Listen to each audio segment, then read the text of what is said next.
Distributed communication. இந்த distributed கம்யூனிகேஷன்னா என்னன்னு பார்த்தீங்கன்னா, ஒரு கம்ப்யூட்டர்லேருந்து இன்னொரு கம்ப்யூட்டர் ஆர் டிவைஸ்க்கு ஒரு இன்ஃபர்மேஷன் ஆர் மெசேஜை வந்து பாஸ் பண்ணுறோம். அப்படி பாஸ் பண்ணும்போது இந்த 2 கம்ப்யூட்டரும் இல்லை 2 டிவைஸும் ஒரே இடத்துலையோ இல்லை பக்கத்துலேயோ இருக்கணும்னு அவசியம் இல்லை, வெவ்வேறு இடங்களில் இருக்கலாம். பட் இதில் என்ன முக்கியமான விஷயம்னு பார்த்தீங்கன்னா, இந்த சோர்ஸ் கம்ப்யூட்டர்லேருந்து டார்கெட் கம்ப்யூட்டருக்கு வந்து நம்ம மெசேஜ் அனுப்பும்போது டைரெக்டாக இங்கேருந்து வேறு எந்த டிவைஸையும் கடக்காமலாம் போக முடியாது. சோர்ஸ் கம்ப்யூட்டர்லேருந்து டார்கெட் கம்ப்யூட்டருக்கு நடுவில் நிறைய டிவைசஸ் இருக்கும், நிறைய கம்ப்யூட்டர்ஸ் இருக்கும், ரவுட்டர்ஸ், ஸ்விட்சஸ், இந்த மாதிரி இன்டர்நெட் காம்போனன்ட்ஸை தாண்டி தான் கடைசியாக டார்கெட் கம்ப்யூட்டரை ரீச் பண்ணும். அதுதான் டிஸ்ட்ரிபியூட்டட் சிஸ்டம்ஸ். ஆக்சுவலாக இந்த நோட்ஸ்ன்னு சொல்கிறாங்களே, ஏன்னா இந்த 2 சோர்ஸ் அண்ட் டார்கெட் கம்ப்யூட்டருக்கு நடுவில் இருக்கிற காம்போனன்ட்ஸ்க்கு பேர் நோட்ஸ்ன்னு சொல்லுவாங்க. இந்த நோடு என்ன பண்ணும், டேட்டாவை வாங்கி ஃபார்வர்ட் பண்ணிவிடும். இந்த நோடோடைய முக்கியமான வேலை என்னென்னு பார்த்தீங்கன்னா, இந்த நெட்வொர்க்கில் பார்த்தீங்கன்னா ஒரே பாத்துன்னு இருக்காது. சோர்ஸ் கம்ப்யூட்டர்லேருந்து டார்கெட் கம்ப்யூட்டருக்கு வந்து 2-3 பாத்து இல்லை மல்டிபிள் பாத்து இருக்கும். எந்த பாத்து வழியாக சோர்ஸ் கம்ப்யூட்டர்லேருந்து டார்கெட் கம்ப்யூட்டருக்கு போகணுன்னு அந்தந்த நோடு டிசைட் பண்ணி அங்கேருந்து எங்கே ஃபார்வர்ட் பண்ணணுமோ அங்கே ஃபார்வர்ட் பண்ணணும். அதான் டெசிஷன் மேக்கர்ஸ்ன்னு சொல்கிறாங்க. ஸோ இது டிஸ்ட்ரிபியூட்டட் சிஸ்டம். இந்த டிஸ்ட்ரிபியூட்டட் சிஸ்டம் மூலிமா நம்ம அனுப்புகிற இன்ஃபர்மேஷன் தான் டிஸ்ட்ரிபியூட்டட் கம்யூனிகேஷன். இப்போ ஒரு எக்ஸாம்பிளுக்கு பார்த்தீங்கன்னா, நம்ம மொபைலில் ஓடிடி பிளாட்ஃபார்ம்ஸ் ஏதாவது இருக்கும். அதில் நம்ம வீடியோ பார்க்கணும்னு வச்சுக்கோங்களேன். நம்ம ஃபோன்லேருந்து நம்ம அந்த வீடியோவை கிளிக் பண்ணுறோம். அந்த வீடியோ டேரெக்டாக நமக்கு சர்வர்லேருந்து நம்ம சிஸ்டம்க்கு வராது. நடுவில் ரவுட்டர்ஸ், ஸ்விட்சஸ், ஸோ இந்த மாதிரி நெட்வொர்க் டிவைசஸை தாண்டி தான் வரும். ஸோ நம்மளது இப்போ இந்த சினாரியோவில் பார்த்தீங்கன்னா, நம்ம ஃபோன் தான் source computer or source device. அந்த ஓடிடி சர்வர், அந்த சர்வர் தான் டார்கெட் கம்ப்யூட்டர்.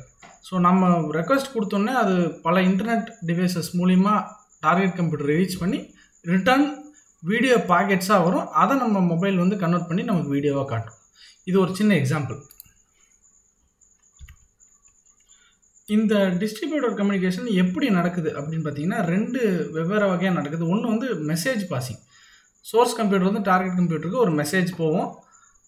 அந்த மெசேஜுக்கு வந்து அந்த கம்ப்யூட்டர் ரிட்டனாக ஒரு மெசேஜ் ரிட்டர்ன் பண்ணும். அவ்வளோதான். இது சிம்பிள். இதுக்கு பேர் மெசேஜ் பாசிங். இன்னொரு இது என்னென்னு பார்த்தீங்கன்னா, ஷேர்டு மெமரி. டார்கெட் கம்ப்யூட்டரில் ஒரு ஷேர்டு மெமரி இருக்கும், இல்லை டார்கெட் கம்ப்யூட்டரோடைய நெட்வொர்க்கில் ஒரு ஷேர்டு மெமரி இருக்கும். அந்த ஷேர்டு மெமரியை எல்லா கம்ப்யூட்டரும் டைரெக்டாக ஆக்சஸ் பண்ண முடியும். இதுவும் வந்து டிஸ்ட்ரிபியூட்டட் கம்யூனிகேஷன் தான். ஸோ ஃபார் எக்ஸாம்பிள், ஒரு common drive space, common server space, அதை வந்து அந்த நெட்வொர்க்கில் இருக்க எல்லா கம்ப்யூட்டரும் கனெக்டாக இருந்துச்சுன்னா அந்த எல்லா சிஸ்டமும் அந்த காமன் ட்ரைவை வந்து ஆக்சஸ் பண்ண முடியும். ஸோ இதுவும் வந்து ஒரு டிஸ்ட்ரிபியூட்டட் கம்யூனிகேஷன் மெத்தட் தான். இந்த டிஸ்ட்ரிபியூட்டட் கம்யூனிகேஷனில் சில அட்வான்டேஜஸ் இருக்குது. என்னன்னு பார்த்தீங்கன்னா, ஃபஸ்ட்டு வந்து ஸ்கேலபிலிட்டி. எத்தனை சிஸ்டம்ஸ் வேணாலும் நம்ம அடிஷ்னலாக ஆட் பண்ணிட்டே போகலாம் இந்த டிஸ்ட்ரிபியூட்டட் சிஸ்டமில். ஃபார் எக்ஸாம்பிள்,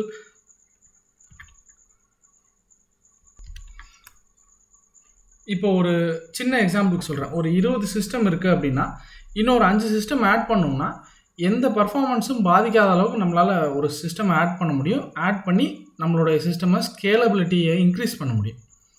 2வது பாயிண்ட் பார்த்தீங்கன்னா, ஃபால்ட் டாலரன்ஸ். இப்போ இந்த நெட்வொர்க்கில் பார்த்தீங்கன்னா, ஒரு மெசேஜ் சென்ட் பண்ணுறோம். இன்பிட்வீன் ஒரு நோடில் இருந்து 2-3 பாத் இருக்குது. அதில் ஏதாவது நடுவில் ஒரு பாத் ஃபெயிலியர் ஆச்சுனாலுமே அடுத்த பாத்தில் வந்து நம்ம டேட்டா சென்ட் பண்ணி டார்கெட் கம்ப்யூட்டருக்கு ரிசீவ் பண்ண முடியும். ஸோ இந்த மாதிரி ஃபால்ட் டாலரன்ஸ் ஆப்ஷன் வந்து நமக்கு ஒரு அட்வான்டேஜ். அடுத்தது, இது எல்லாமே ரிசோர்ஸ் ஷேரிங் தான். ஸோ டிஸ்ட்ரிபியூட்டட் சிஸ்டமில் நம்மளோட கம்ப்யூட்டர்ஸ் எல்லாத்தையும் கனெக்ட் பண்ணிட்டோம்னா இந்த கம்ப்யூட்டர் எல்லாமே காமன் ரிசோர்ஸை ஷேர் பண்ணலாம். பிரிண்டரு, ஃபைல் சர்வரு, இது எல்லாமே காமன் ரிசோர்ஸ் தான். அது எல்லாத்தையும் ஷேர் பண்ண முடியும். ஆனால் இந்த டிஸ்ட்ரிபியூட்டட் சிஸ்டமில் பார்த்தீங்கன்னா சில டிஸ்அட்வான்டேஜும் இருக்குது. ஃபஸ்ட் பாயிண்ட் பார்த்தீங்கன்னா லேட்டன்சி. லேட்டன்சின்னு ஒன்றும் இல்லை, லேட் ஆகுது, அவ்வளோதான். ஒரு மெசேஜ் வந்து சோர்ஸ் கம்ப்யூட்டர்லேருந்து டார்கெட் கம்ப்யூட்டருக்கு அனுப்பும்போது நடுவில் நம்ம சொன்ன மாதிரி நிறைய இன்டர்நெட் காம்போனன்ட்ஸை தாண்டி போகணும். அது எஸ்பெஷலி ரொம்ப லாங் டிஸ்டன்ஸாக இருந்துச்சுன்னா நமக்கு அந்த நெட்வொர்க் லேட்டன்சின்னு சொல்லுவாங்க. அந்த சென்ட் பண்ணி ரிசீவ் ஆகிற டைம் லேட் ஆகலாம். அதே மாதிரி சிங்க்ரனைசேஷன் இஷ்யூ. அதாவது ஒரு சர்வர் இருக்கும், மல்டிபிள் கிளைண்ட் இருக்கும். எல்லா சிஸ்டமுக்கும் அந்த டேட்டா வந்து ஒரே நேரத்தில் சிங்க்ரனைஸ் ஆகாது. ஒரு சில சிஸ்டமில் வந்து கொஞ்சம் டிலே ஆகலாம். அந்த சிங்க்ரனைசேஷன் இஷ்யூ இருக்கும்.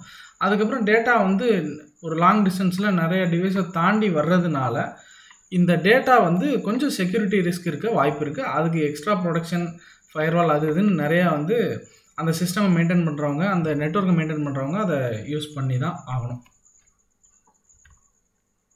ஸோ டிஸ்ட்ரிபியூட்டட் சிஸ்டம்ஸ்னு கேட்டாங்கன்னா எப்படி ஒரு கொஸ்டின் ஒரு ஆன்சர் ஃப்ரேம் பண்ணலான்னா, இது ஜஸ்ட் அந்த 2 லைனில் டிஸ்ட்ரிபியூட்டட் சிஸ்டம்னா என்னன்னு எழுதிட்டு அந்த டிஸ்ட்ரிபியூட்டட் சிஸ்டமில் எப்படி டேட்டா ட்ரான்ஸ்ஃபர் ஆகுதுன்னு எழுதிட்டு இந்த எக்ஸாம்பிள் போட்டுக்கலாம்.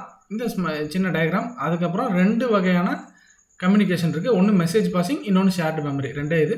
அதுக்கப்புறம் இதோட அட்வான்டேஜ் 3 பாயிண்ட்டு, டிஸ்அட்வான்டேஜ் 3 பாயிண்ட். அவ்வளோதான்.